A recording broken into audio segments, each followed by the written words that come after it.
Bien, bienvenidos a la segunda clase del curso de señales y sistemas, donde vamos a estudiar variable compleja.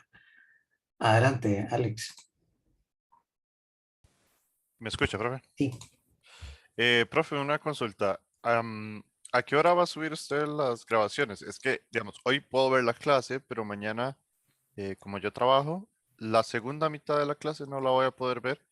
Entonces, para ver cómo a qué hora me puedo poner al día. sí, yo las subo de inmediato. Después de las clases, las edito. Bueno, es como recortarlas y las subo de una vez. Ok, Y YouTube dura cierto rato procesándolas. Depende de la calidad de los servidores. A veces están rápido, a veces duran cierto tiempo, pero ya en la noche seguramente sí están. Pero yo las subo el mismo día. ok. Gracias, profe. Listo. Ok, entonces, con ese pedacito tal vez lo recorto para que quede bonita la clase. Variable compleja. Entonces, esta parte tiene mucho que ver con álgebra. El profesor Pablo dice que tiene que ver con álgebra lineal más que con otra cosa. Y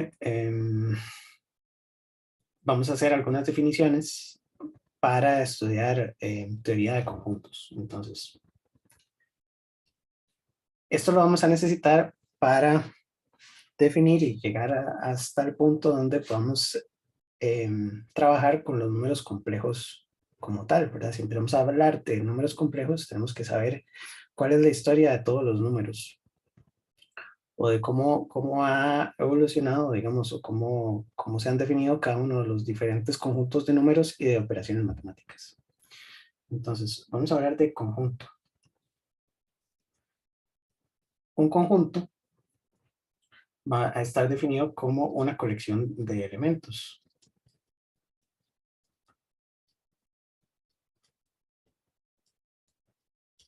Y un elemento lo vamos a llamar como CI, donde I es un índice. Elementos puede ser cualquier cosa. Entonces, yo puedo hacer grupos o conjuntos de números, puedo hacer conjuntos de cosas, de objetos. Ahí pone mucho el ejemplo de frutas, por ejemplo. Y entonces, el conjunto se define en términos de llaves. Entonces, podemos poner C1, C2, C3, etcétera, muchos elementos. Podemos hablar de conjuntos, por ejemplo, de el conjunto de las frutas. Entonces, C1 es la manzana, C2 es la pera, C3 es un banano, etcétera. Y esos elementos no tienen ningún orden en específico y eso lo vamos a expresar en términos de un diagrama de Venn, para empezar a hablar de diagramas de Venn. Entonces, un conjunto lo definimos como todo lo que está aquí adentro. Entonces, aquí tendríamos C1, C2, C3. Todos pertenecen al conjunto C mayúscula. Entonces, eso lo indicamos como que C1 pertenece al conjunto total C. C2 pertenece al conjunto total y C3 pertenece al conjunto total. Ahora, está incorrecto decir que el conjunto pertenece al conjunto, porque la indicación de pertenencia es para los elementos. Vamos a hablar de subconjuntos en un ratito, entonces este no estaría bien. Pero los elementos sí pertenecen a ese conjunto. Y entonces ahí tendríamos una colección de elementos. Los elementos pueden ser números, ¿verdad? Y entonces yo podría decir el número 1, el número 2, el número 3. Cuando le pongo números, los números tienen propiedades como por ejemplo la cardinalidad y la ordenalidad, que eso lo vemos en un ratito. Los números me sirven para contar cosas y me sirven para ordenar cosas, ¿verdad? Yo puedo poner el 1, el 2, el 3 y poner uno antes que el otro y sé que tienen una secuencia. Pero técnicamente un conjunto tiene los elementos, pueden estar en desorden, no importa, ¿verdad? Entonces no es que C1 y C2 vayan antes o después, esa propiedad se la damos después a través de interpretaciones. Depende del conjunto de números que estemos tratando. Por ahora el conjunto es en general una colección de elementos. Ahora, dos conjuntos son iguales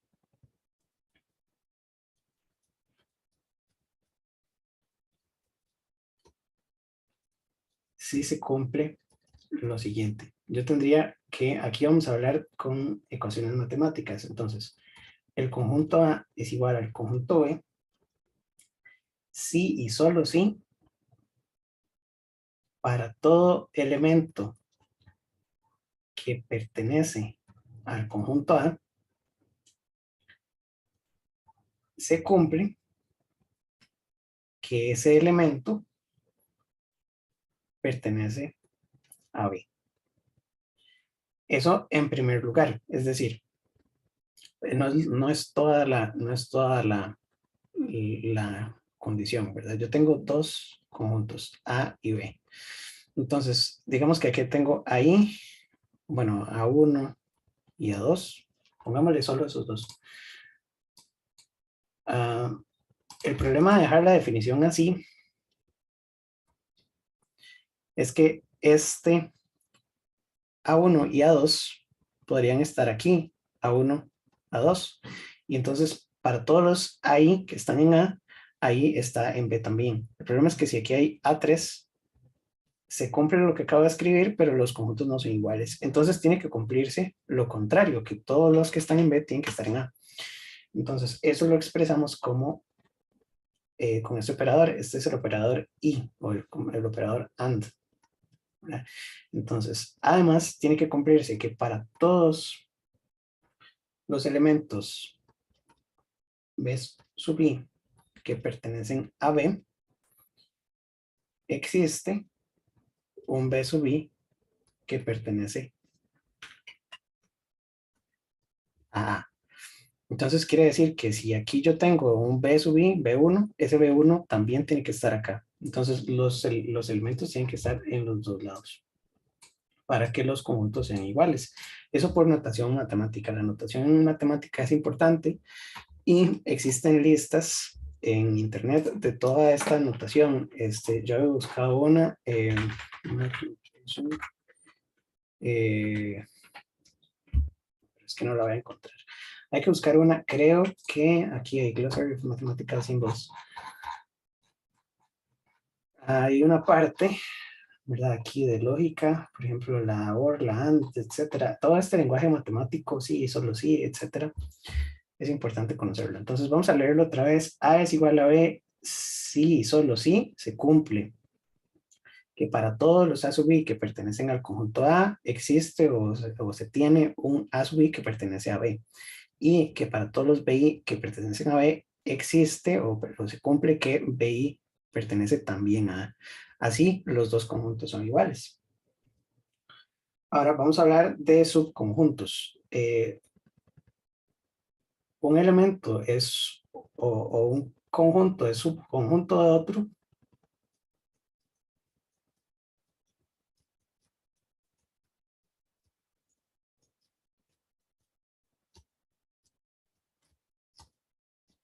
y aquí en diagramas de Venn tendríamos que poner que aquí tenemos A1, A2, A3. Este que está formado por A1 y A3 también es un conjunto y ese sería subconjunto de este original, ¿verdad? Entonces, este es el A y este le puedo llamar B, digamos. Y entonces B es subconjunto de A. Y eso lo expresamos con esa C nada más. Eh, para eso entonces tendríamos o estaríamos bien con solo la mitad, ¿verdad?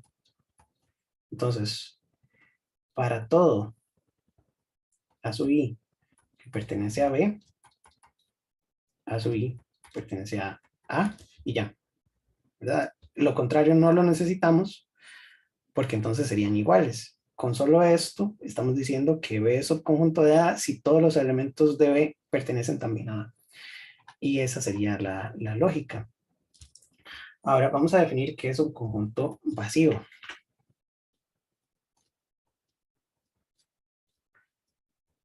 El conjunto vacío lo vamos a llamar como este símbolo, como es el símbolo de nulo, no es la letra griega phi, sino que es el símbolo de nulo y vamos a llamar, o vamos a decir que no tiene elementos. Entonces, este conjunto, por definición para este curso, es subconjunto de todos los demás conjuntos. Entonces, el conjunto vacío es subconjunto de todos los conjuntos.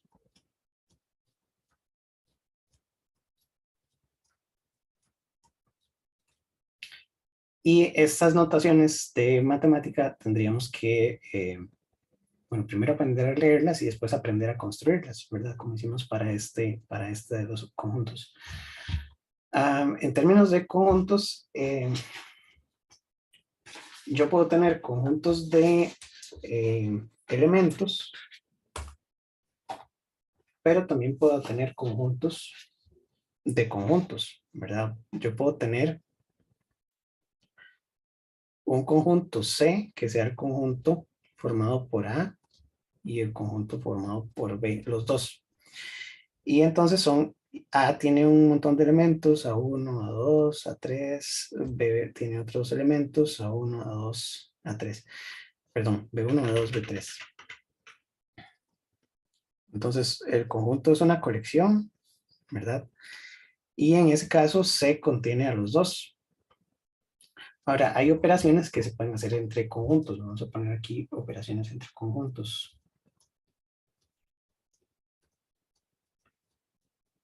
Conjuntos.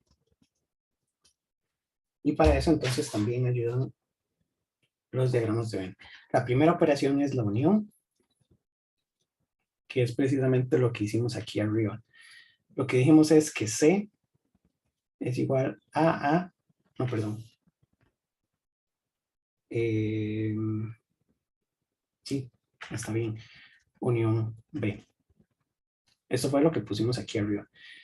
En realidad, hay elementos que pueden estar compartidos entre los dos. En este de arriba, en este que pusimos, en el C, ningún conjunto, ni el A ni el B, comparten elementos. Son conjuntos diferentes, separados, pero se agrupa los dos. Entonces, eso describe la operación de unión. El conjunto de aquí arriba, C, cumple la operación de que A es igual a A unión B. También podemos hacer esto, pero cuando los conjuntos sí comparten ciertos elementos.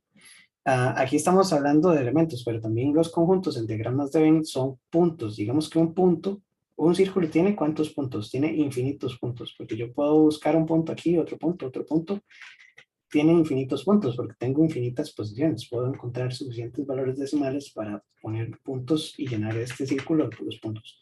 Entonces, el conjunto de todos los puntos en A es este, el conjunto de todos los puntos en B es este, y estos están en los dos, ¿verdad? Pertenecen a los dos. Entonces, A unión B serían todos los que están en A y todos los que están en B. Aquí acabo de decir y, pero en realidad esto de AND y OR tiene sus detalles. La notación matemática para la unión es que la unión de conjuntos, vamos a poner aquí que C sería, bueno, ya lo puse, A unión B, pero podríamos decir que la unión de conjuntos, digamos C1, unión con C2, unión, segundo, unión con C3, unión con un montón, ¿verdad? La unión de conjuntos es igual a la operación OR lógica. Entonces, la unión de conjuntos C sub i con el índice i que pertenece a los enteros, ¿verdad? Todavía no he dicho y no he definido estos conjuntos. En realidad, antes de definirlos, no debería usarlos, pero está bien. Todos sabemos cuáles son los enteros, ¿verdad? 1, 2, 3, 4, 5. Entonces, esto sería como todos los elementos C, tal que C pertenece a C1, o que C pertenece a C2, o que C pertenece a C3, o etcétera. Esa flechita para abajo está aquí y denota la operación lógica OR. Y bueno, aquí se ven los diagramas de Venn. Entonces, cualquier elemento que esté en A o cualquier elemento que esté en B forma parte del conjunto total. Esa es la notación. Ahora, la intersección de conjuntos es otra importante. Intersección, ya algunos de ustedes todo esto se lo saben, ¿verdad? Intersección, pero está bien. Estamos repasando. Entonces, la intersección de conjuntos nos da los elementos que están en los dos a la vez y tienen que estar simultáneamente. Entonces, la intersección me va a dar solo estos dos. Entonces, siempre es A y B. Y lo que quiero es que la intersección sería C, A intersección B. La dirección está al revés. Entonces, el conjunto de la intersección de varios conjuntos se denota por la operación lógica AND, ¿verdad? Entonces, perdón, la intersección de I, de C sub I, serían todos los elementos C, tal que C pertenece a C1, pero también C minúscula pertenece a C2 y también C minúscula pertenece a C3, etcétera, etcétera. Tiene que estar en todos a la vez. Y esa es la operación lógica AND, ¿verdad? Es un AND booleano. Entonces tiene que pertenecer a todos simultáneamente. Entonces, si pertenece a A y también pertenece a B, es parte de la intersección. Y entonces tenemos unión e intersección. Esas son las dos básicas. Luego tenemos diferencia de conjuntos.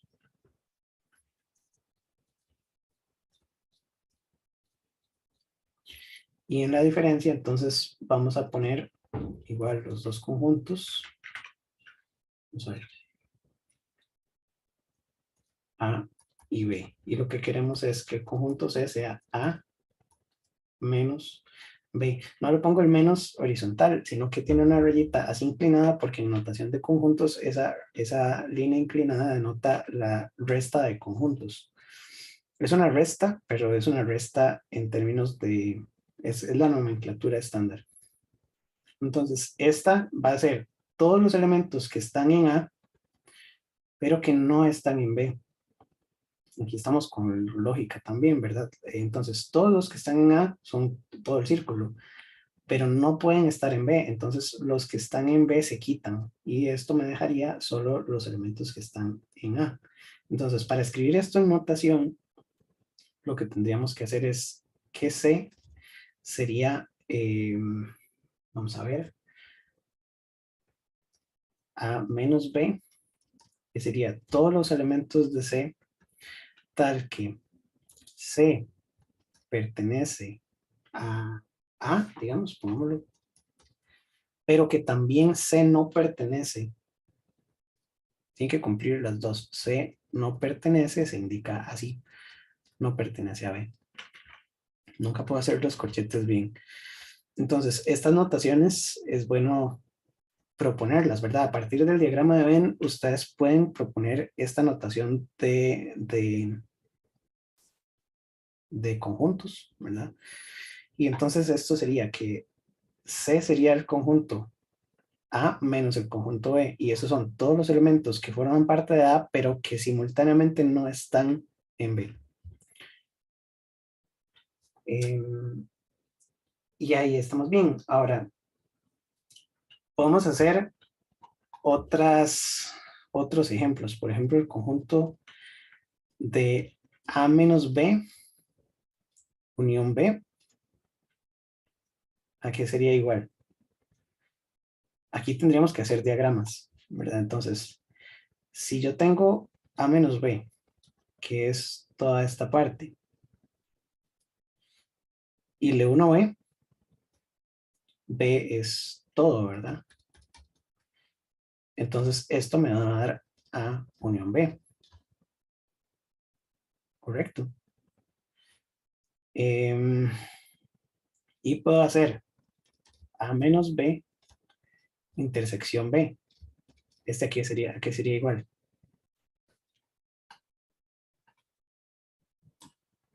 ¿Sí lo ven? Entonces, nuevamente, tendríamos A menos B, que es esto, y los que intersecan a B, ¿cuáles son? ¿Alguien por ahí? ¿Qué me da esto? Vacío. Igual a Este me da vacío. Este me da vacío porque no hay elementos en B que intersequen a los que están en A. ¿Verdad? No es la unión era la de arriba. La unión es como la suma, digamos.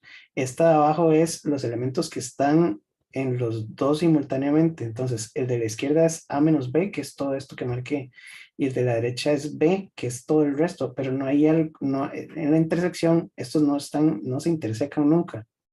Y entonces esto me da vacío, ¿verdad?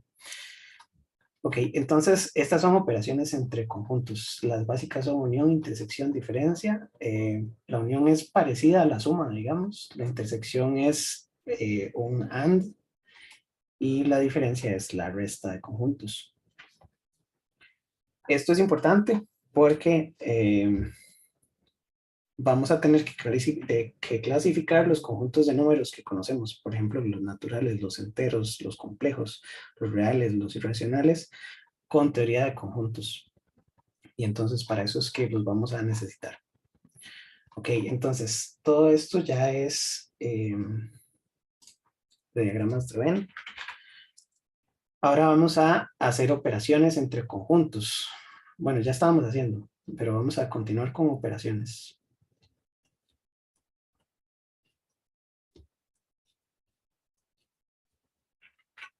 Conjuntos.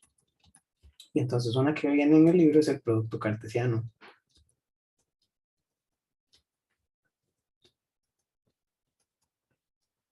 Entonces vamos a hacer un conjunto A que tenga los elementos, bueno, y un conjunto B que tenga otros elementos. Y vamos a hacer un producto cartesiano que se llama A cruz B. Entonces, el producto cartesiano, esto es parecido a la notación de matrices. Vamos a tener aquí A1, A2, A3, B1, B2, B3. Pueden ser cosas también. El profesor Pablo pone símbolos, entonces pone círculo, triángulo y estrella y diferentes cosas y números en el otro conjunto y se puede hacer de la misma manera.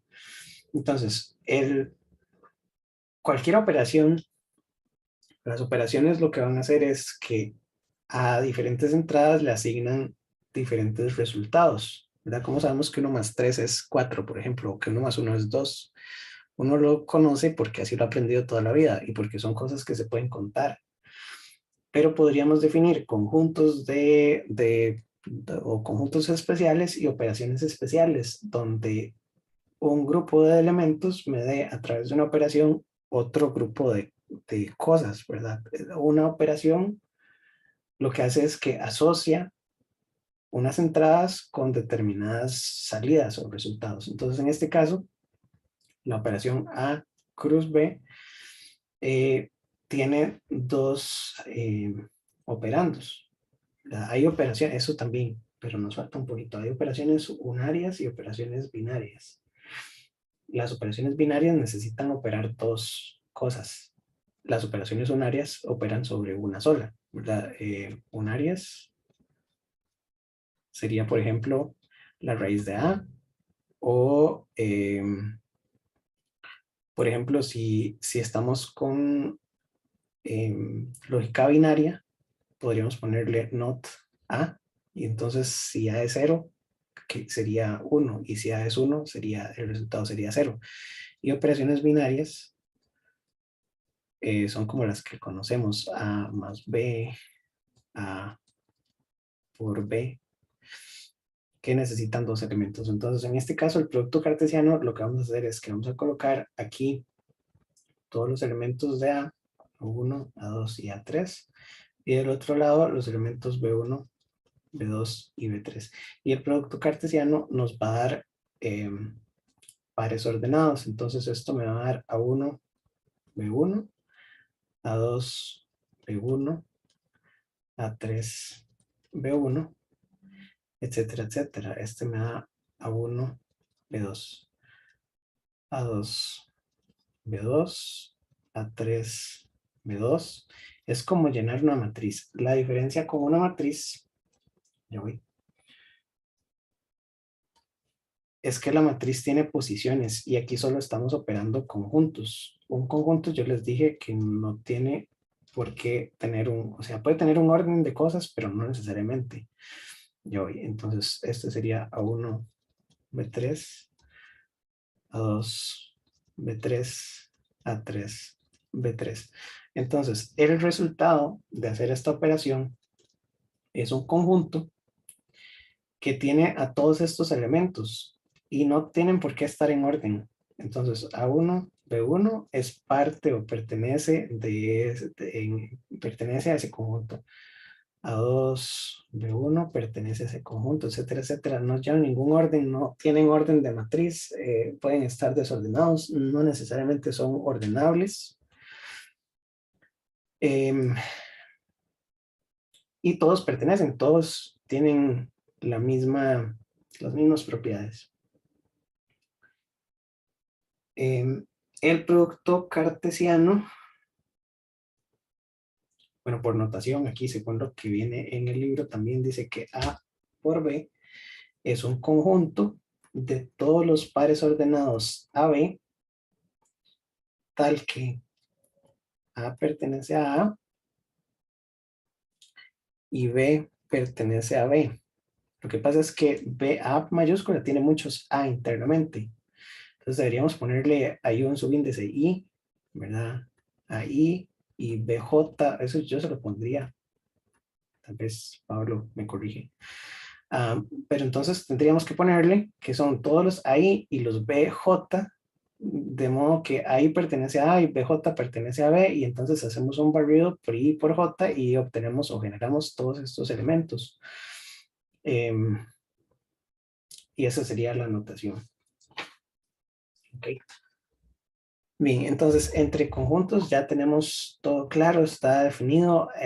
Operaciones, ya estábamos hablando aquí arriba, las operaciones, vamos a ver, tienen sentido cuando los conjuntos son grupos de cosas. Una operación, dijimos que es una función, bueno, no sé si es exactamente una función matemática. Una operación es, sí, digamos, una función que toma una entrada y le asigna un valor en su salida. Entonces yo podría tener conjuntos de operaciones. Y aquí es donde empezamos a hablar de estructuras algebraicas.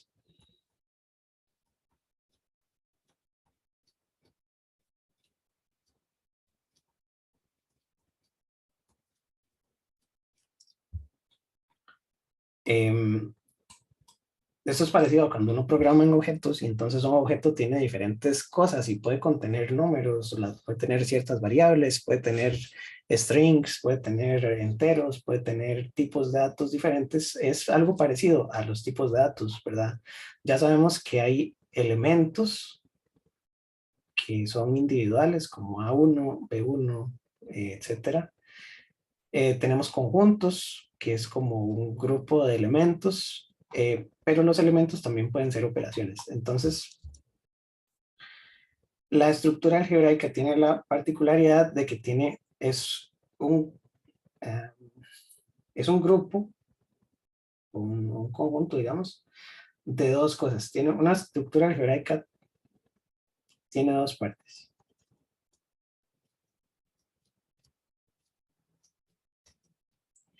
Un conjunto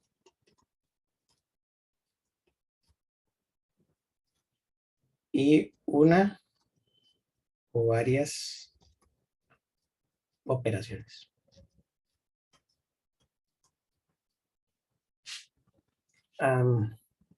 Que el grupo de operaciones también es un conjunto, solo que de operaciones, no de los elementos del conjunto. Entonces, se denota como por el conjunto y las operaciones.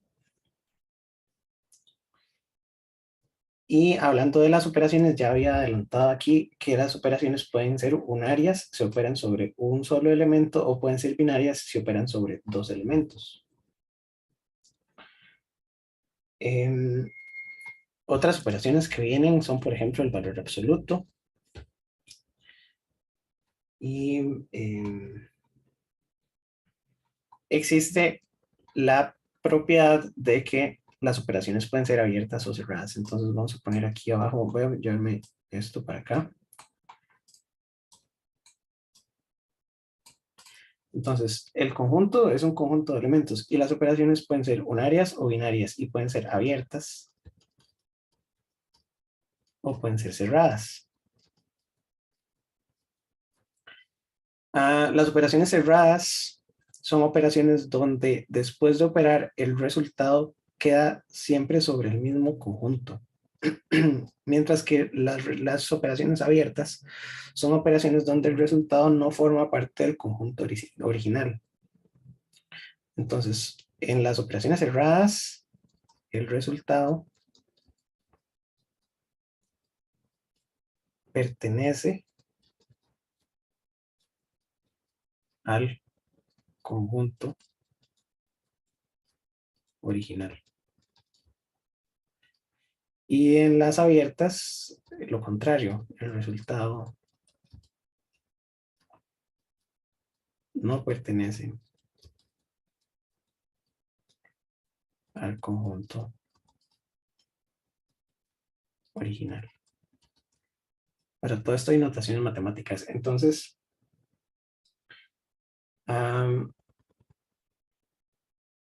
alguna notación que podemos introducir es que si yo tengo un conjunto y el resultado de operar está en el mismo conjunto, esta flecha indica cuál es el dominio y cuál es el rango de una función. Entonces, una función tiene dominio y rango. De hecho, la notación de función, no la recuerdo porque yo no soy matemático, pero puedo definir que la función sobre una variable, creo que es así, tiene como dominio AC y como rango AC. Eso quiere decir que esta función puede ser, por ejemplo, la función x cuadrado en los naturales. Entonces, x cuadrado en los números naturales, como entrada tiene todos los números naturales, ¿verdad? Puede ser el 1, el 2, el 3, el 4. Y la salida sería 1, 4, 3 por 3, 9, 4 por 4, 16. Entonces, la entrada pertenece a los naturales, la salida pertenece a los naturales. Esta operación de elevar al cuadrado es cerrada en C, o bueno, cerrada en los naturales. La raíz cuadrada de x tiene como entrada 1, 2, 3, etcétera. Y como salida, la raíz de 1 es 1. La raíz de 2, 1.41, 42, etcétera, etcétera. Así sucesivamente. Entonces, el problema es que este número no es parte de los naturales. No hemos definido qué son los naturales, pero todos lo sabemos, ¿verdad? La operación raíz cuadrada de x es abierta en los naturales porque el resultado no es natural, ¿verdad? Entonces, ahí tenemos las operaciones abiertas y las operaciones cerradas. En muchas partes nos interesan conjuntos donde las operaciones sean cerradas, porque podemos expresar los resultados como miembros de su propio conjunto, no necesitamos otros conjuntos extra. Y ahí es donde empezamos a necesitar conjuntos cada vez más amplios. El de los naturales es muy limitado en ese sentido, porque tiene menos operaciones cerradas, ¿verdad? Hay operaciones, algunas que son abiertas, y entonces necesitaríamos conjuntos donde existen conjuntos donde la operación raíz es cerrada. Por ejemplo, los números reales, pero ya los vamos a definir en un rato. La operación de raíz cuadrada es cerrada en los reales, porque un número real produce dentro de sí mismo otro número real al ponerlo en la raíz. Entonces ahí sí tenemos una operación cerrada. La propiedad de que sean cerradas o abiertas es propiedad de las operaciones. Y entonces es importante porque el conjunto es un conjunto de cosas. Las operaciones son las que son cerradas o abiertas para ese conjunto en específico. Entonces, por eso es que tiene dos partes. Esto es lo que compone una estructura algebraica, ¿verdad? Que tiene que tener las dos partes. Ahora, sobre las operaciones también tienen propiedades. Bueno, ya estamos hablando de algunas, unarias, binarias, abiertas o cerradas. Las propiedades de las operaciones binarias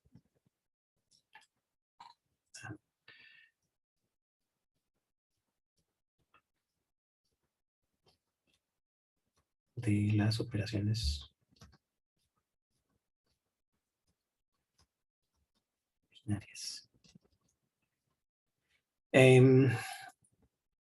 Nos dicen qué está permitido y qué no está permitido hacer dentro de una cierta estructura algebraica. Porque hay algunas estructuras que tienen permitido hacer algunas cosas y otras que no. Entonces, vamos a decir que si una operación binaria, digamos una operación desconocida, tiene que n rombo x es igual a x, o que x rombo n es igual a x, no importa en qué posición está, ¿verdad? Pueden imaginarse que este rombo es una operación que está definida. Puede ser un producto, puede ser una suma, puede ser lo que sea, pero en términos generales, si el elemento n no modifica al otro, entonces n es el elemento neutro de la operación rombo. Y aquí podemos poner ejemplos. Entonces voy a poner aquí en primer lugar elemento neutro.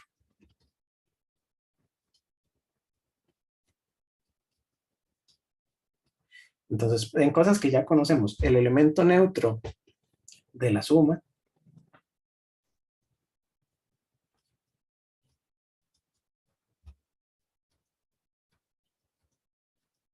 en los reales es el 0. ¿Por qué? Porque si yo tengo a más 0, me da a. Y si yo tengo 0 más a, me da a. Entonces, el elemento 0, y yo estoy acostumbrado a ponerle la rayita al 0, perdón. Aquí no se la voy a poner porque se confunde con vacío en matemática. Entonces, a más 0 o 0 más a. Eso me da 0, es el elemento neutro de la suma. Ahora, el elemento neutro del producto en R, ¿cuál es? A, ¿por qué me da A? Por 1, ¿verdad? Y entonces 1 por A también me da el elemento neutro del producto es 1. Y así con todas las operaciones que uno quiera escribir, por eso es rombo. Porque cualquier operación de estas que dijimos arriba, bueno, tiene que ser binarias, suma, producto, otras, puede tener elemento neutro. No necesariamente existe. Hay conjuntos donde no hay elemento neutro. Pero sucede con más frecuencia con el inverso. Entonces, del elemento neutro es básicamente un elemento que no cambia el resultado, o sea, algo que operado con el elemento neutro me da el valor original. Y esto lo voy a pasar para acá abajo y voy a abrir otra página. O bueno, aquí a la derecha me sirve para poner el elemento inverso. Entonces, el elemento inverso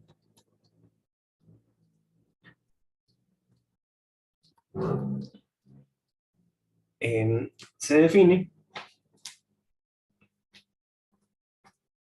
como que una operación X rombo Y me da como resultado el elemento neutro, perdón, el elemento neutro. Entonces, X rombo Y me da el elemento neutro si Y es el inverso, el elemento inverso de X. Entonces, Y es el elemento inverso. Un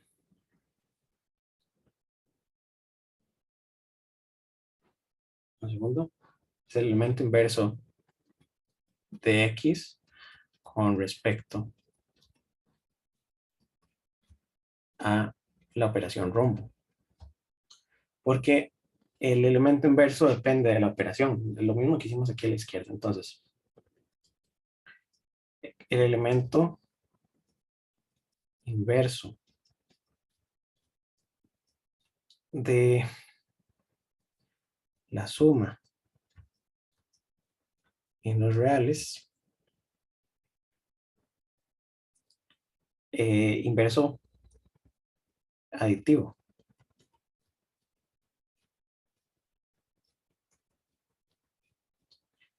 Es un elemento A más algo que me dé el elemento neutro. Y el elemento neutro de la suma era 0.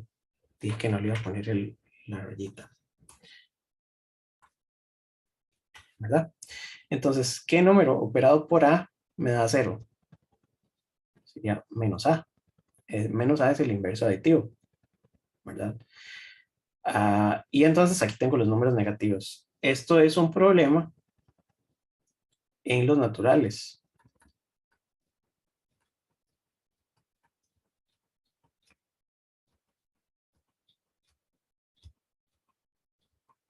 Porque en los números naturales no existe. Porque no está contenido dentro de los mismos números naturales, ¿verdad? Los naturales no tienen elemento inverso aditivo. Los reales sí. Y el elemento inverso de la multiplicación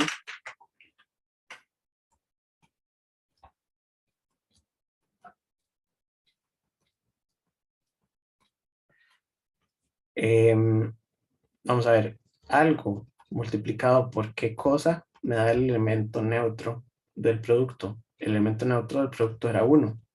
Entonces, esto debería ser 1 sobre A. 1 sobre A es un número racional y pertenece a los reales, pero todo eso lo vemos después. Entonces, en R sí existe. En los racionales sí existe. En los naturales tampoco existe, porque las fracciones no son parte de los naturales, pero eso lo vemos en un segundo. Entonces, estos elementos neutro e inverso son muy importantes porque también sirven para definir la teoría de conjuntos. Vean que no necesariamente tienen que ser operaciones conocidas como la suma y la multiplicación,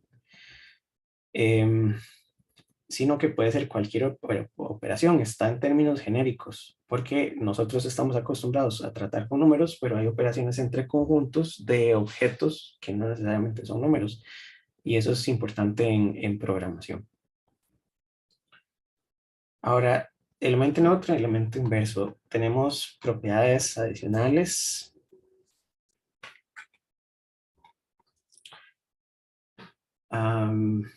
Y entonces, estas son propiedades de las operaciones binarias. Aquí estaba el título. Seguimos con propiedades de las operaciones binarias. Y vamos a poner que la operación binaria es asociativa.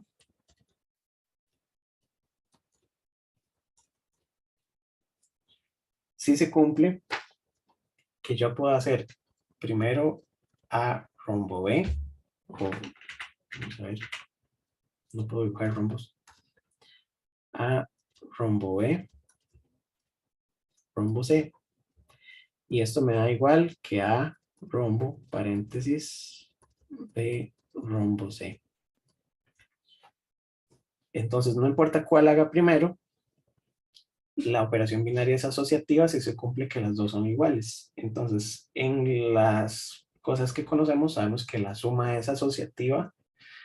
El problema es que hay que definir en qué conjunto y todavía no hemos visto los conjuntos que existen. Ya aquí estoy mencionando algunos. Ustedes vieron que para el elemento inverso, algunos conjuntos tienen elemento inverso y algunos no tienen elemento inverso, porque el resultado es abierto, ¿verdad? La operación es abierta en los naturales.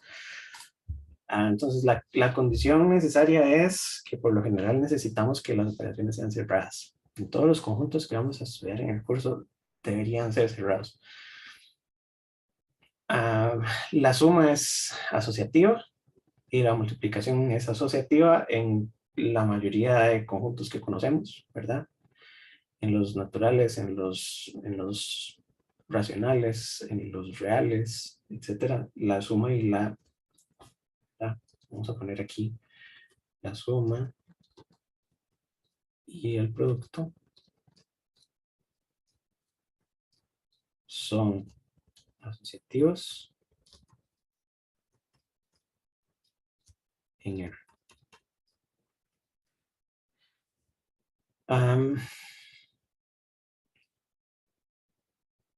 Es conmutativa. Una propiedad es conmutativa si no importa el orden de la operación, de los operandos. Digamos A, B, es lo mismo que B, rumbo A. La suma y el producto son conmutativos. Y distributiva.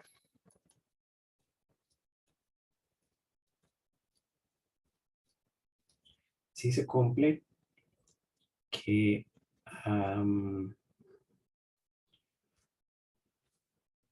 con respecto a otra operación.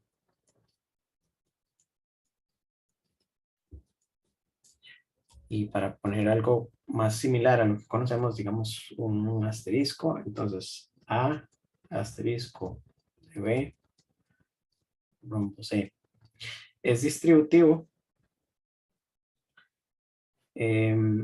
si cumple que esto es igual a A,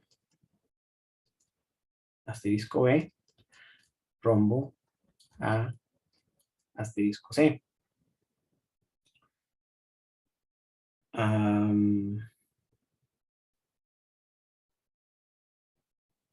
Y al revés tiene que cumplirse también. Vamos a ver qué dice aquí.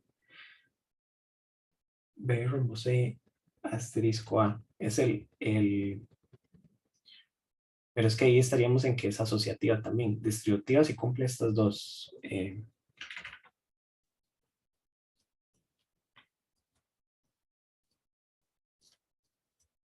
Sería B asterisco A rombo C asterisco A. Son cosas diferentes porque estas últimas dos quiere decir que no importa si está al derecho o al revés, ¿verdad? Esto es que es conmutativa más bien, ¿verdad? Si está a la izquierda o a la derecha. Pero distributiva quiere decir que se distribuye para un lado y se distribuye para el otro. Entonces tiene que cumplir las dos. Voy a ponerle aquí un I. Y entonces hay operaciones que tienen una, dos o tres de estas propiedades y por eso es que depende de la estructura algebraica que estemos tratando, hay que clasificar las operaciones. Ok, entonces, de operaciones binarias, esas son todas las propiedades. Elemento neutro, elemento inverso, asociativa, conmutativa, distributiva. Y de conjuntos, tenemos conjuntos donde las operaciones son abiertas, cerradas, hay operaciones unarias, binarias. Las operaciones le asignan un elemento, a un elemento de entrada se opera y se le asignan elementos de salida.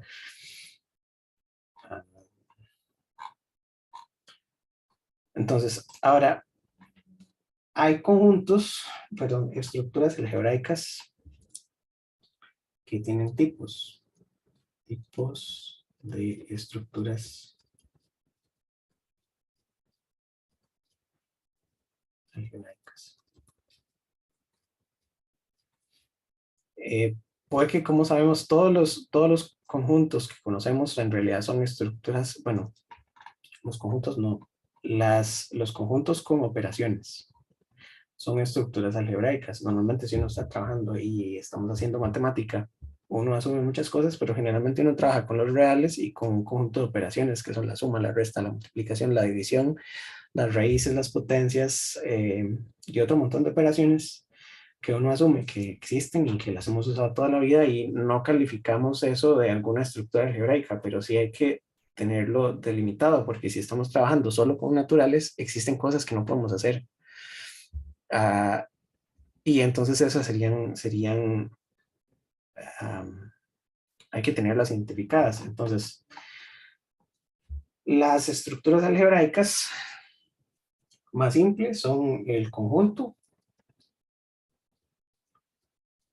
que tiene el conjunto C y una colección vacía de operaciones. Un conjunto sin operaciones es solo un conjunto, ¿verdad?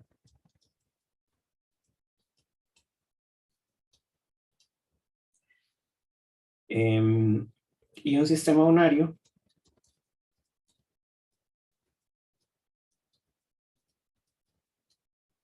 es un conjunto que tiene una operación unaria. Entonces aquí le vamos a poner una operación que tiene un solo argumento, ¿verdad? Entonces podríamos poner bueno, conjunto operación donde la operación es unaria. Ejemplo sería el conjunto de falso, verdadero y la operación perdón, la operación de invertir, de not, ¿verdad? Odio los paréntesis, perdón. Entonces, sé que not false o negar falso me da verdadero y negar verdadero me da falso. Esto es un sistema unario formado por falso, verdadero y la operación de invertir.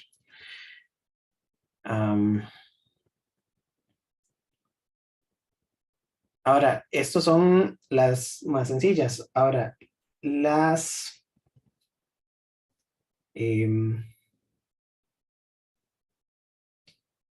estructuras con operaciones binarias se llaman grupos o similares a grupos. Entonces, es un conjunto con operación donde la operación es binaria. Esa es la definición básica. No, pero un segundo, porque aquí similares a grupos. Porque un grupo tiene que cumplir ciertos requisitos. Entonces, la cuestión es la siguiente. Que voy a borrar y voy a ponerle el nombre correcto. Ténganme paciencia, ya les explico mejor. Si tengo un magma o grupoide, el magma tiene un conjunto y una operación binaria. La operación binaria no tiene requisitos. Ahora, para no estar diciendo si la operación binaria es asociativa, es distributiva, es conmutativa, tiene elemento inverso, tiene elemento neutro, etcétera, etcétera, etcétera, que son todos los apellidos de este conjunto, se definen algunos nombres. Y eso es lo que queremos ver aquí con los tipos de estructuras algebraicas. En realidad, conjuntos delitos son conjuntos. El sistema unario es un conjunto y una operación unaria. El magma o grupoide es un conjunto con una operación que es binaria, pero no tiene apellidos. Es cualquier operación binaria. Y además, si empezamos a ponerle requisitos a las operaciones binarias o las propiedades, entonces empezamos a tener clasificaciones. Entonces, las clasificaciones son que un semigrupo es un magma donde la operación es asociativa. Entonces es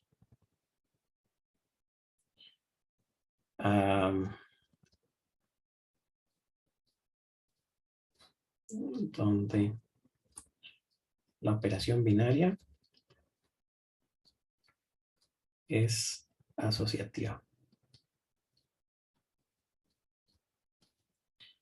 Entonces cumple con todo lo del magma, pero además la operación es asociativa. Ahora, el monoide es un semigrupo. Cada uno, entre más bajamos, tiene más requisitos. Entonces, es un semigrupo donde la operación, además de que ya es asociativa, porque ya es un semigrupo, el monoide le exige que tenga elemento de identidad o elemento neutro.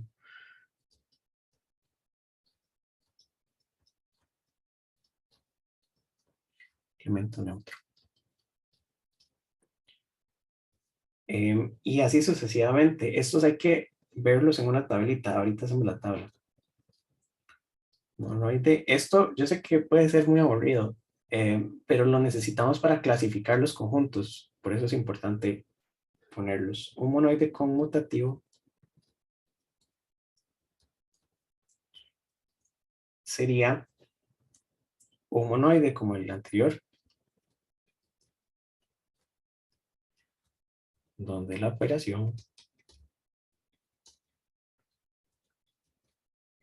es conmutativa, por supuesto. Es conmutativa, tiene elemento neutro, es asociativa y es binaria, ¿verdad? Y el grupo, finalmente, por eso es que lo borré de arriba. El grupo es un monoide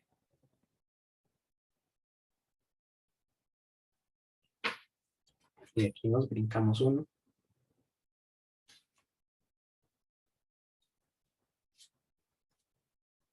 No necesariamente es conmutativo, pero tiene las otras propiedades. No necesariamente es conmutativo, pero tiene neutro, asociativa. Y el grupo es un monoide con elemento inverso. Es decir, que el grupo tiene una operación binaria asociativa con elemento neutro y con elemento inverso y no necesariamente es conmutativa, ¿verdad? Y entonces, tal vez así en texto cuesta un poco verlo, pero podríamos hacer una tabla con los grupos y las propiedades. Entonces, podríamos poner magma,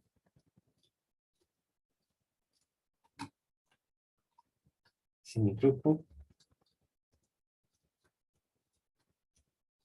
monoide, monoide conmutativo y grupo.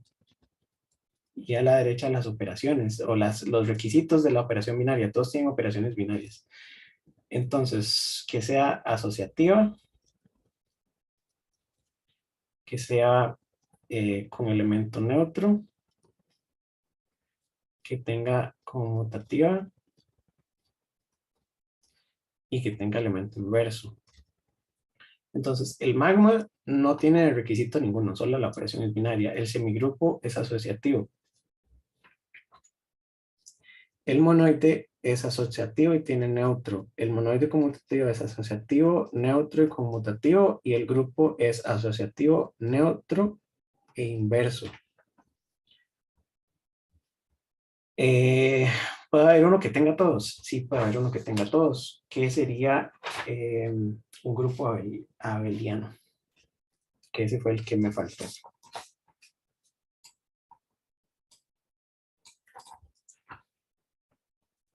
Un grupo abeliano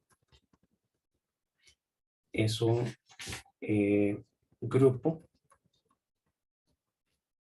con operación binaria conmutativa o básicamente que cumple con todas.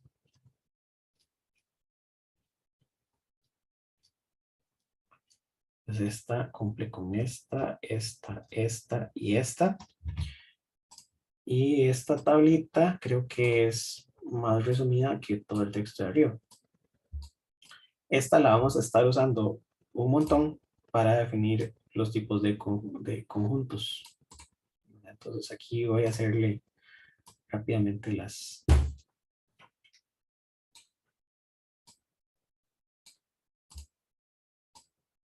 Hubiera copiado. No se copió. Vamos a ver. Rindo. Después lo voy a terminarlo de una vez. Ok, esto como les dije puede ser muy aburrido, pero lo necesitamos para clasificar los tipos de conjuntos, los tipos de operaciones y ver cuáles son las propiedades de los números complejos, porque el conjunto de los números complejos con un set de operaciones para los números complejos tiene que tener ciertas propiedades. Adelante, Carlos. Eh, eh, ¿Aló? ¿Me escucha? Sí, Ok, profe, una pregunta. Eh, Esta hoja que usted está rayando ahí, ¿usted nos la va a pasar por ahí sí. o solo en el video? No, esto lo pongo al blog. Ok, perfecto. Ajá. Ahora cuando terminemos la clase yo subo todo esto en PDF. Ok, perfecto. Muchas gracias, profe. Sí, es mejor que me pongan atención y todos estos apuntes quedan por ahí. Igual, todo esto está en el libro. Si, yo creo que la forma más fácil es que ustedes abran el libro y vayan leyendo conmigo por donde vamos. Porque el libro es muy bueno, entonces así se aprovecha mucho. Pero sí, estos apuntes van a quedar arriba. Ok, entonces ya tenemos operaciones, tenemos conjuntos y tenemos operaciones entre conjuntos, operaciones ya propias y tenemos estructuras algebraicas, donde la estructura algebraica es un conjunto con algo más. Ese algo más son operaciones. La operación, si es un área, es un sistema unario. Si es una operación binaria, tenemos todos estos tipos. Ahora, lo que pasa es que normalmente no necesitamos solo una operación, necesitamos más operaciones. Entonces, hay otro montón de nombres para las estructuras donde hay dos operaciones. Que son operaciones binarias. Entonces, esos se llaman anillos. Y voy a abrir aquí una página nueva. Entonces, los anillos están formados por un conjunto y dos operaciones. Acción 1, acción 2. Y en realidad pasa lo mismo. Son similares a los anillos. Porque hay otro montón de tipos, ¿verdad? Entonces, igual vamos en orden. El semianillo tiene dos operaciones.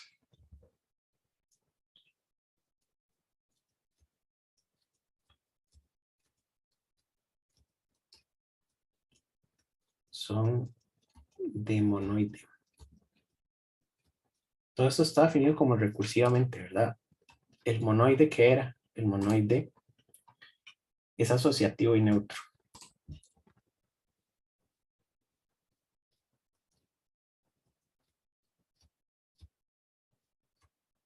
Las dos tienen elemento asociativo y elemento neutro. Bueno, las dos tienen la propiedad asociativa y las dos tienen elemento neutro dentro del mismo conjunto. Es decir, todos son cerrados, ¿verdad? Las operaciones tienen que ser cerradas.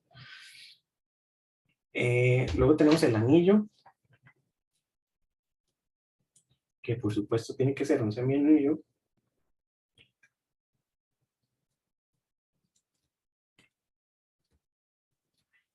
Con la operación 1 de monoide y la operación 2 de grupo abeliano.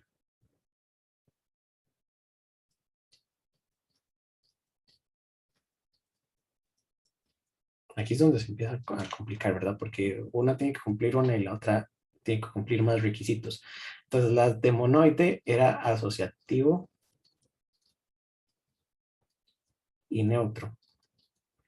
Y las de grupo abeliano eran todas. Entonces, era asociativo, distributivo, neutro, inverso y conmutativo. Entonces, aquí dice que la operación de monoide puede ser el producto. Y la de grupo abeliano puede ser la suma. Pero eso depende del conjunto en el que estemos tratando, porque la suma dijimos que no tenía elemento inverso en los naturales, porque son negativos. Entonces los naturales, como no tienen negativos, no tienen elemento inverso para la suma, no hay inverso aditivo en los naturales. Entonces, los naturales no serían un anillo. Bueno, es que sí, hay que ver cuál operación cumple y cuál operación no cumple. Pero entonces, siguiendo con esto, cada una de las estructuras algebraicas con nombre le pone requisitos a las operaciones, y eso es para no tener que estar definiendo o diciendo que la operación 1 tiene todas estas cosas, la operación 2 tiene todas estas otras. Pues, por ejemplo, dice, el anillo tiene una operación de monoide como el producto, asociativo y neutro, y una operación de grupo abeliano como la suma, y todas distributivas. Dice que esta también tiene que ser distributiva.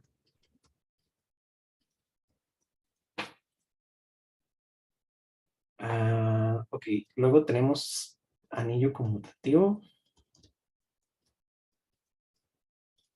Y creo que lo más sensato sería hacer otra tablita, como la que hicimos atrás, ¿verdad? Entonces, el anillo conmutativo es un anillo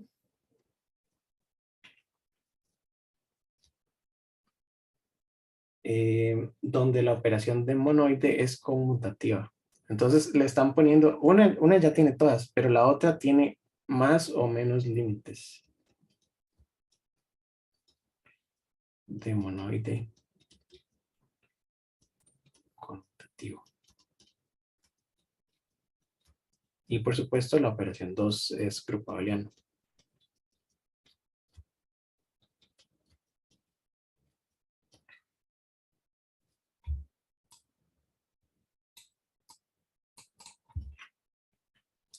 Luego tenemos un anillo de división, que este es una excepción.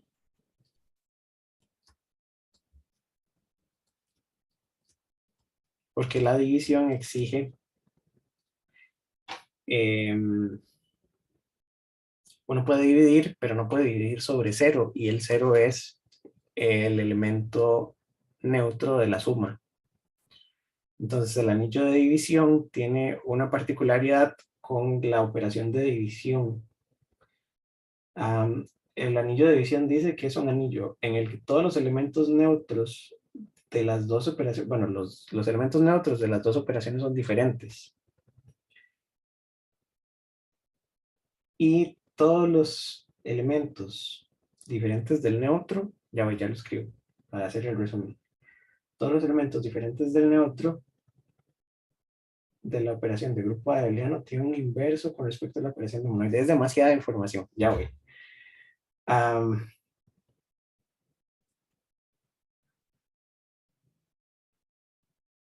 Finalmente, voy a brincármelo y ahorita lo retomo. El cuerpo es un anillo de división con ambas operaciones de grupo abeliano.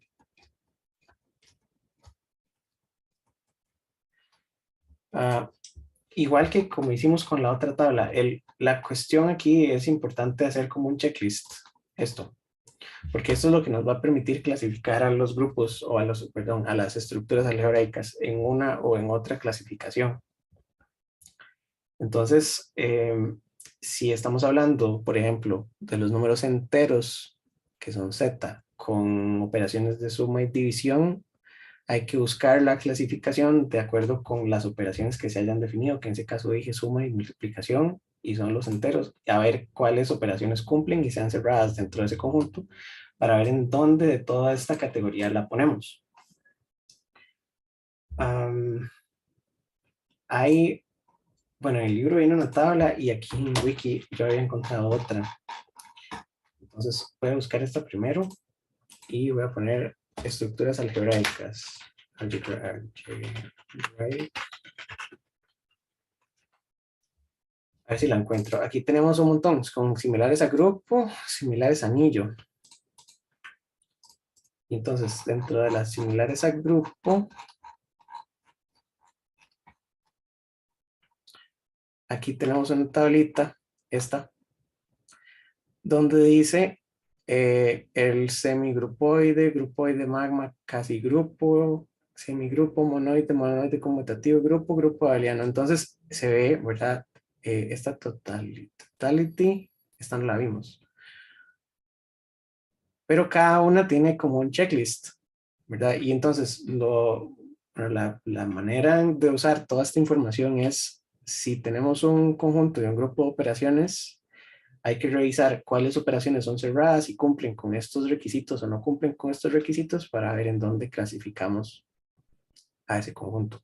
Bueno, a esa estructura algebraica. El conjunto por sí solo es la colección de elementos, con las operaciones es la estructura algebraica. Y los anillos tienen que tener una tablita parecida, pero no la veo. La de grupos, creo que me la voy a copiar y la pego ahí en todos los apuntes.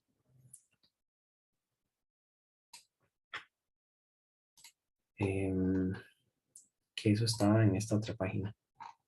Bueno, no importa, voy a pegarla aquí.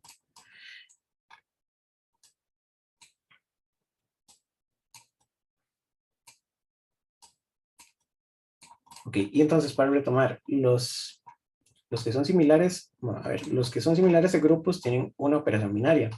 Los que son similares a anillos tienen dos operaciones binarias y con las dos operaciones binarias depende de qué satisfacen las dos. Siempre hay una que tiene que ser el grupo, bueno, el semianillo, las dos son de monoide y a partir de anillo una es de grupo abeliano y la otra tiene más o menos condiciones. Una es de monoide conmutativo y la otra con grupo abeliano. El de división fue el que es un poco complicado.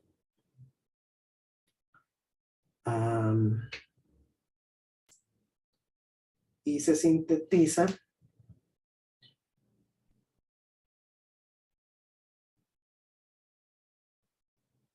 ya les digo.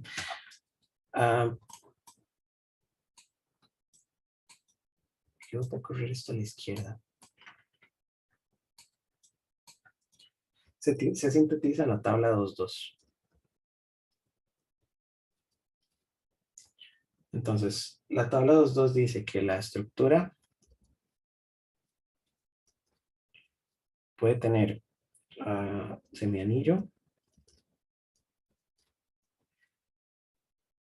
anillo, anillo de división,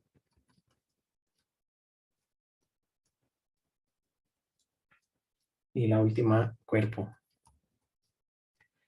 Que los cuerpos pues, son los más completos de todos. Entonces, la primera operación y la segunda operación, en este caso es por ponerle suma y producto, ¿verdad? Según lo que venía aquí arriba, las dos operaciones pueden ser de monoide y a partir de anillo, una de monoide y una de grupo abeliano. Entonces, lo que dice es que el semianillo, las dos son de monoide.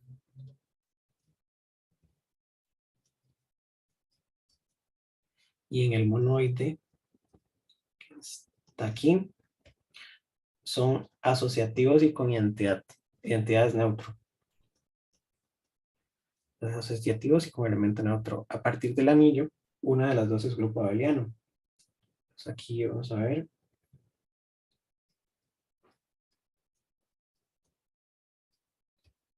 y esta sigue siendo de monoide.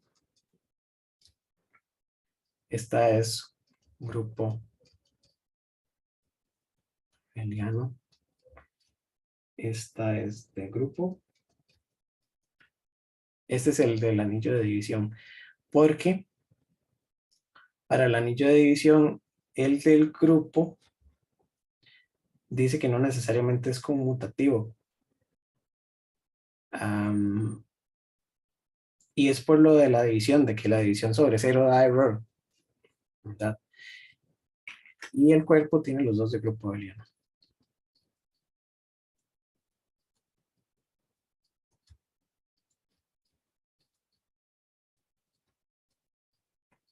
Pero todo esto lo usamos en un ratito, cuando hablamos de las estructuras y de los tipos de conjuntos. Ok, todo esto es un montón de teoría, pero sí es importante. Y lo más relevante es usar las tablas para poder clasificar estructuras algebraicas. Ok, ahora a partir de aquí vamos a hablar sobre números y sobre los diferentes conjuntos de números. Hay muchos de estos que ya ustedes los conocen. Entonces, vamos a hablar de los números naturales.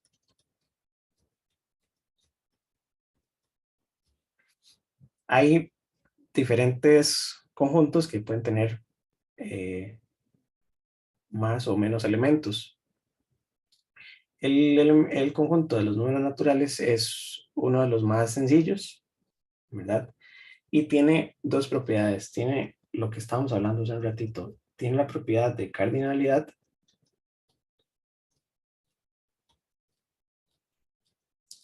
y la ordinalidad. Esos son los orígenes que dieron pie a los números naturales. Cardinalidad quiere decir que yo puedo contar cosas. Y la ordinalidad quiere decir que yo puedo ordenarlas, ¿verdad? Tengo una, dos, tres cosas, o puedo poner cuál va primero que el otro, ¿verdad? Puedo usar los números naturales para ordenarlos y ponerlos en un orden. Esto es importante porque los números, bueno, los conjuntos, al principio de esta clase, en la clase 2, les dije que los conjuntos no necesariamente están en orden, ¿verdad? Aquí cuando vimos esto, yo dije que C1, C2 y C3 todos pertenecen a C, pero no necesariamente están en orden. El conjunto de los números naturales sí tiene orden. Y entonces se sabe que un número tiene que estar después que otro. Entonces, para poder definir eso matemáticamente, el conjunto de los naturales se define a través de axiomas, y esos serían los axiomas de Peano.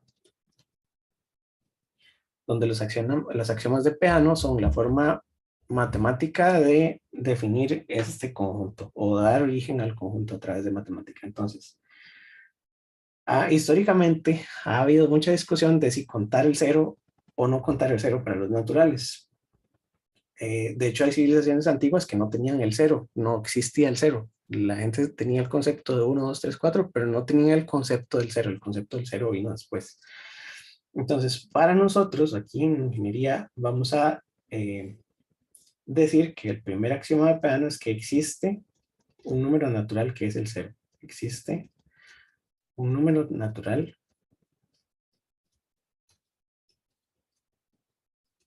cero. Y este número natural,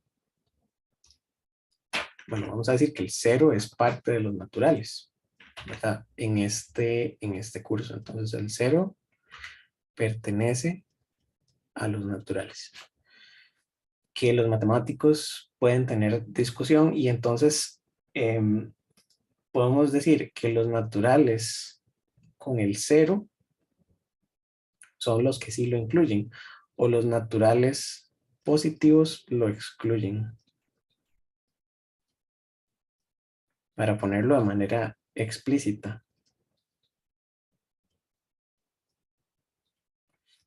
Ajá.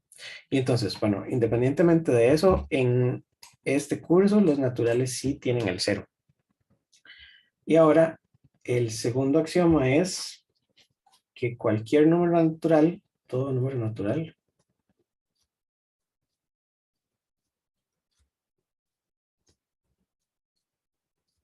A, por ponerle un número, bueno, un nombre, tiene un sucesor.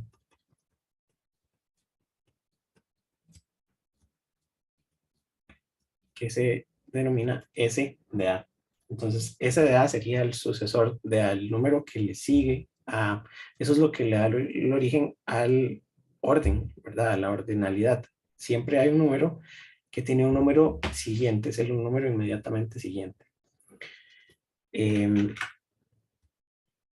Ahora, no existe ningún número natural que tenga por sucesor al cero.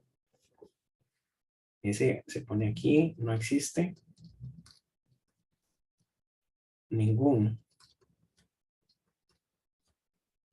número natural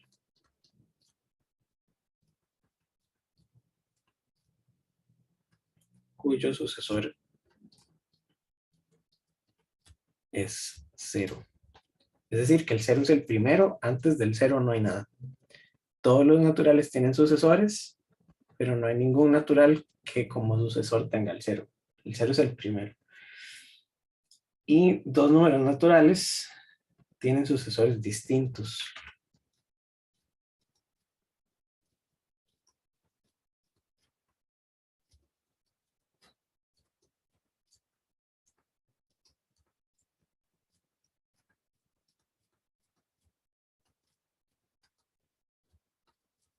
Es decir, que S de A es diferente de S de B si solo si A es diferente de B o al revés. Si A es diferente de B,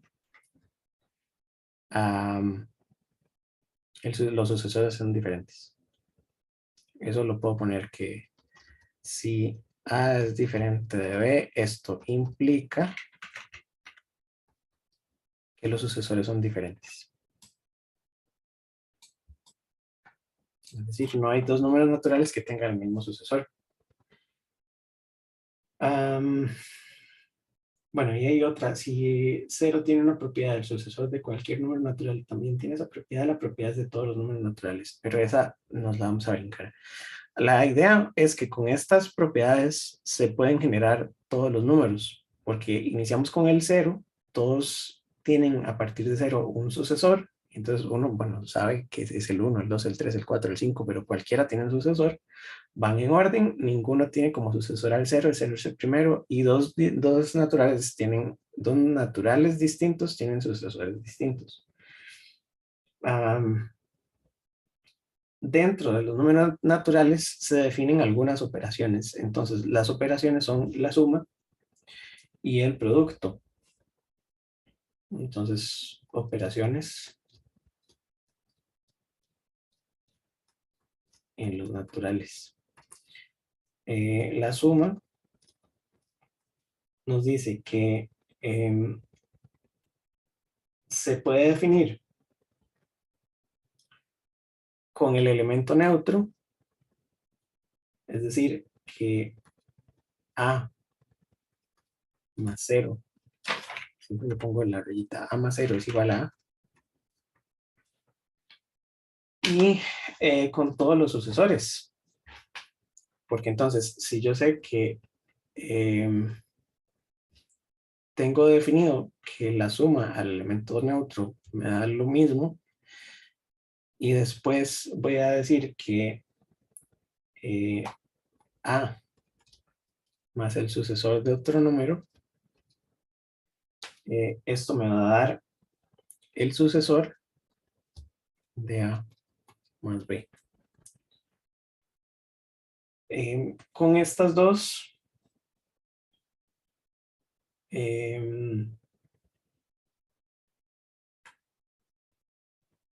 tendría entonces la operación de suma para todos los elementos. Con la suma, lo que se define es que puedo hacer estructuras algebraicas. Entonces, si tengo que la estructura algebraica está formada por n y la operación de suma, esto es, la suma es conmutativa, porque no importa en qué posición va cada uno de los dos. La suma no es distributiva, ¿verdad? Entonces hay que devolvernos aquí a las tablas. Tiene una sola operación, entonces es similares a grupos porque tiene una sola operación. Los naturales con suma, sabemos que la operación es binaria. Sabemos que es asociativa porque la propiedad asociativa es que se puede, si van de 3 en 3, puedo hacer primero unos, después los otros. La suma es asociativa. La suma tiene elemento neutro, que es el 0, que ya lo definimos, y es conmutativa, porque no importa cuál va primero o segunda. La suma en los naturales no tiene elemento inverso, entonces llegamos hasta aquí.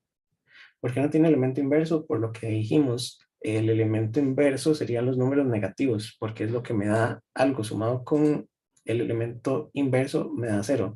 Entonces no puedo decir que la suma de los naturales tenga elemento inverso. Por lo tanto, los naturales con más es un monoide conmutativo. Y hasta ahí llegamos. Así es como usamos las tablas. Para eso es que nos funcionan, para clasificar a todos estos conjuntos. Entonces, los naturales con suma son monoide conmutativo. Podríamos buscar con el producto. El producto también debería ser monoide conmutativo. Porque, vamos a ver, si estamos hablando de los naturales con producto, es un, ya les dije, pero vamos a mostrarlo. Un segundo para hacer esto para arriba, es que si no después el PDF no queda bien. Con el producto, el problema que tenemos es el siguiente. El producto es binario, es asociativo, porque puedo hacer primero un producto y después el otro, no importa. Es conmutativo el producto, porque puedo poner los operandos en cualquier orden. Es distributivo, pero el distributivo... mira, aquí creo que me equivoqué en la última. Puse dos con conmutativos, ¿verdad? O está bien hecho.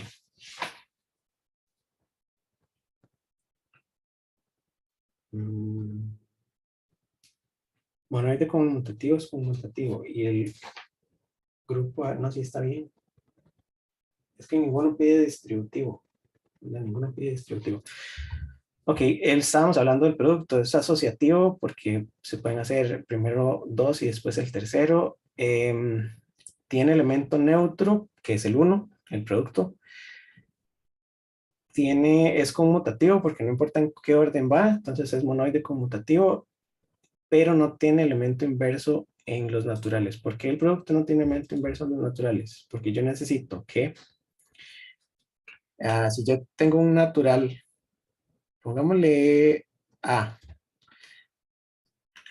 multiplicado por qué me da el elemento inverso, perdón, el elemento neutro era 1. La única forma es 1 sobre A. 1 sobre A es una fracción. 1 sobre A no pertenece a los naturales.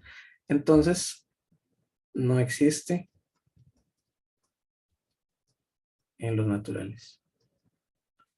De manera que esta estructura algebraica formada por los naturales y el producto tampoco tiene elemento inverso.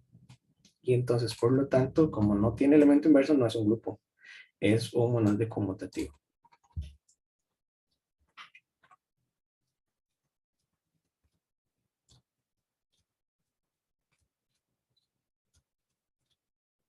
¿De acuerdo?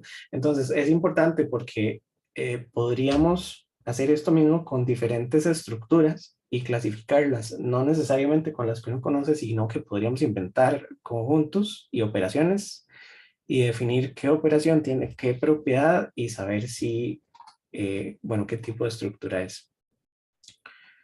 Los naturales, entonces, llegamos hasta aquí. Ahora, el problema que tienen los naturales es que ninguna de las operaciones tiene elemento inverso. Entonces, necesitamos hacerle una extensión a los naturales para poner un conjunto que tenga elemento inverso. Entonces, los números enteros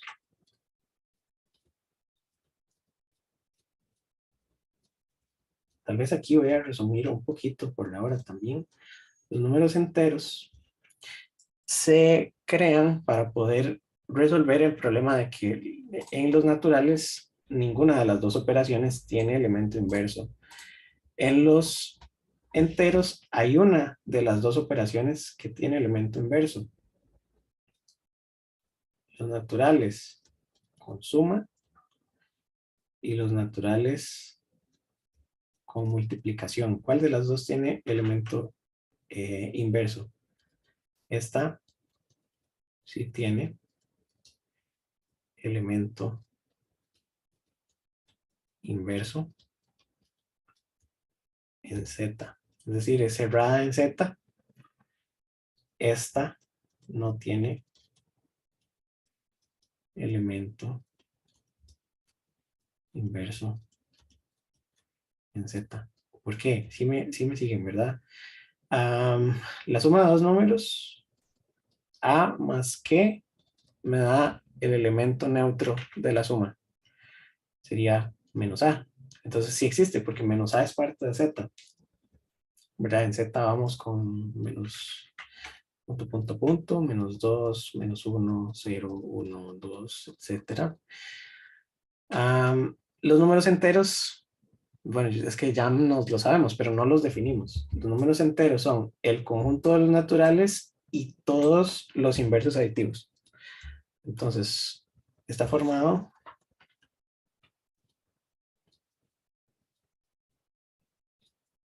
por los naturales y sus inversos aditivos.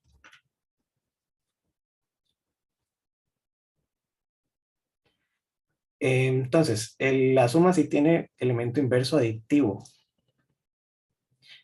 Y el producto no tiene elemento inverso porque A multiplicado por esto no me puede dar 1 porque sigo necesitando de fracciones. Entonces, los enteros tienen esa propiedad. Entonces, la clasificación es diferente. Los enteros con suma son, vamos a devolvernos. Los enteros con suma son asociativos neutros, conmutativos e inversos. Son un grupo abeliano. Entonces, es un grupo. Pero los enteros con producto no cumplen con el elemento inverso, siguen siendo un monoide conmutativo.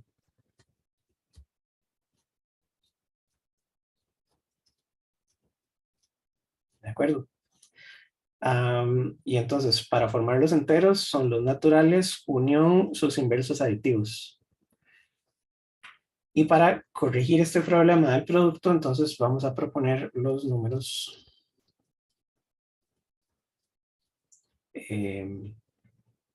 racionales. Los números racionales no son R, son Q, con doble barrita. Entonces, los números racionales nos dan todas las fracciones.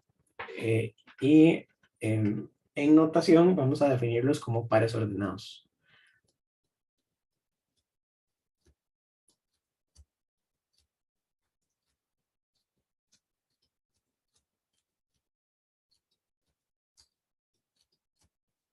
A, B. Un par ordenado, en realidad los racionales son fracciones A entre B, pero podemos definirlos como que A pertenece a los a los enteros y B pertenece a los enteros, cada uno por separado. Entonces, A pertenece a los enteros y B pertenece a los enteros y la fracción es un número racional. Entonces, usualmente por eso es que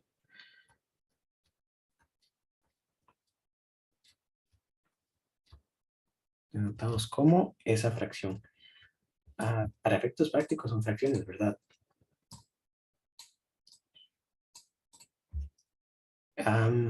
Pero A siempre es un número entero y P es un número entero. Yo no puedo decir que A sea racional porque está mal definido.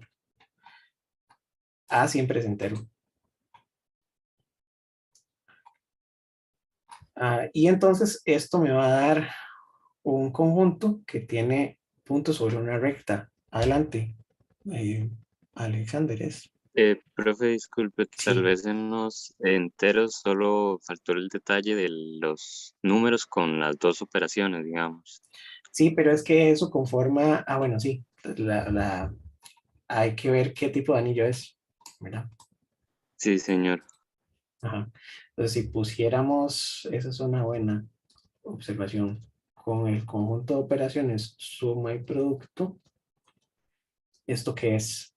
Entonces, como una tiene grupo abeliano, una es un grupo abeliano y la otra es un monoide conmutativo, tenemos que buscarlos en los anillos, y los anillos, decía que si una operación es de grupo abeliano y la otra de monoide conmutativo,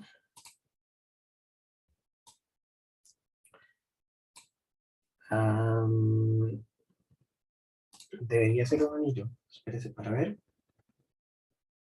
Anillo conmutativo. Es que aquí en esta creo que no lo definimos. No está en esta tabla. El anillo conmutativo tiene una operación de monoide conmutativo y la otra de grupo abeliano. Entonces, monoide conmutativo y grupo abeliano forman un anillo conmutativo. Porque combinan las dos. Sí, muchas gracias. Ok, me quedan 3 minutos, pero tal vez sí nos da tiempo. Los racionales están definidos como pares ordenados, que son fracciones, y entonces en una recta numérica yo puedo poner fracciones de números enteros, ¿verdad? Y pueden ser positivos y negativos. Aquí está el 0. Entonces yo puedo poner, el problema es que B no puede, B tiene que ser distinto de 0. Esa es una restricción. Y entonces yo puedo poner el 1, puedo poner el 2, puedo poner el 3, puedo poner el -1, el -2, el -3, puedo poner fracciones, entonces puedo poner .5, .25, .0625, puedo poner los decimales que quiera, siempre y cuando los pueda escribir como fracciones. El problema es que aquí no están todos los números, faltan números. Entonces, las fracciones me dan muchos números, pero no son todos los de una recta numérica, ¿verdad? Aquí habría que definir también qué son los racionales con sus estructuras y definir operaciones. Todos sabemos sumar y restar fracciones y multiplicar fracciones, pero entonces las definiciones es que A, B más C, D es la suma de fracciones, ¿verdad? Y A, B por C, D es la multiplicación de fracciones. Esto es muy fácil porque sería A por C, B por D. Multiplico el numerador y multiplico el denominador. La suma es más complicada porque tengo que racionalizar y entonces sería siempre tengo numerador y denominador, ¿verdad? Entonces el denominador debería ser como un denominador. Voy a ponerle B por D. Y el otro tiene que ser A por D más B por C. Esto es el equivalente a poner como un denominador, ¿verdad? Si yo tengo que sumar 1/2 más 2/3, ¿qué hago? Multiplico, en el denominador es 2 por 3, 6, por eso es B por D. Y en el numerador sería A por D más B por C, es decir, 1 por 3 más 2 por 2, ¿verdad? Cruzados. Porque entonces es 6 entre 2 es 3 y lo pongo por el de arriba 1, que es 3. Y 6 entre 3 es 2, por el 2 de arriba es 4. Y entonces así es como sumo las fracciones. Esa sería la definición matemática. Y finalmente, no me quedan dos, los reales y los complejos. Denme un segundito, no les quito mucho tiempo. Los reales están creados porque no hay suficientes, digamos, con los racionales me quedan espacios en esta recta numérica. No puedo definir la operación de raíz, por ejemplo. No tengo un número que multiplicado por sí mismo me dé un número primo, por ejemplo. Digamos, en los racionales, A por A no me puede dar un número primo, digamos 2, porque A sería indefinido. No hay dos números en los racionales que me satisfagan esto, ¿verdad? La raíz de 2 no existe. Para eso están los reales. Y los reales incorporan, es la unión de los números racionales, unión irracionales. Entonces, los irracionales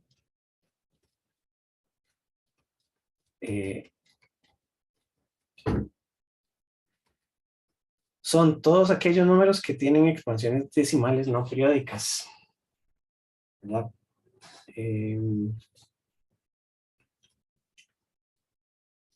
Todos los que tienen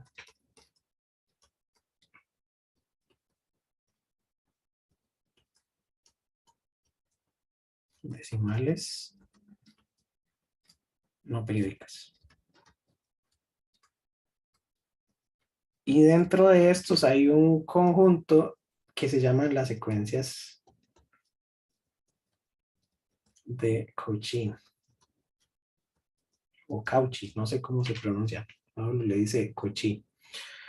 Estas secuencias son, ustedes se acuerdan de las secuencias en álgebra lineal, que había secuencias convergentes, no convergentes. Digamos que yo tengo una secuencia x cuadrado, entonces esa secuencia va en 1, 2, 4, 8, 16, etcétera, etcétera. Esta secuencia no converge porque el número crece exponencialmente y no converge nada. Quiere decir que no es de Cauchy. Porque no convergen. Las secuencias que convergen son secuencias de Cauchy. Tal vez la definición matemática está mal, pero la idea es la siguiente. Si yo tengo una secuencia, como por ejemplo esta que en el libro, 1 medio de xn más 2 entre xn, donde x0 es igual a 1, y entonces empiezo con a ponerle números, esto me va a dar 1, 1.4, 1.41, 1.414, 1.4142, etcétera. Esta es la secuencia que me genera la raíz cuadrada de 2. Esto converge a raíz de 2. Entonces, una secuencia es de Cauchy si yo puedo definir que después de un número n, que digamos aquí será 1, 2, 3, 4, existe un número n tal que, no sé cómo poner esto en notación matemática, tal que la diferencia entre xn más 1, bueno, no es entre xn más 1, es entre el resultado de la secuencia menos el resultado del anterior es menor que un parámetro de error epsilon. Entonces, quiere decir que yo puedo garantizar que esa secuencia converge y que el error va siendo más y más pequeño. Eso es una secuencia de Cauchy. Entonces, en los reales están todas las secuencias de Cauchy, que es un tipo de operación y es la unión de los racionales y los irracionales. Vamos a quedar hoy hasta aquí y la próxima semana, perdón, la próxima clase que es mañana, vemos los números complejos con todo detalle y las operaciones de complejos. Entonces, muchas gracias a todos, gracias por la asistencia y nos vemos mañana a la 1. Profe, ¿podría comentar en qué página del libro quedó para... Estamos en la página 15. Ok, profe, gracias. Listo. Previa. Entonces nos vemos. Hasta luego. Gracias, profe. Nos vemos Bueno, mañana. profe, por ahí. Pura vida, profe. Bueno, Hasta luego, profe, pura vida. ok. Hasta luego. Hasta luego.